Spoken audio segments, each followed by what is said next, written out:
LKP Primasmart, gedung tambak depan. Kemudian ini adalah lahan parkir, papan nama, ruang tamu sekaligus untuk ruang tunggu.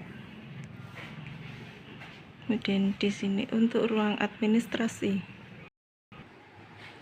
ruang praktek. Ruang praktek kami di sini terdapat 20 PC dan juga ada 2 unit laptop. Kemudian di sini kami gunakan untuk ruang teori, di mana di sini bisa memuat 12 peserta. Kemudian ini adalah toilet kami.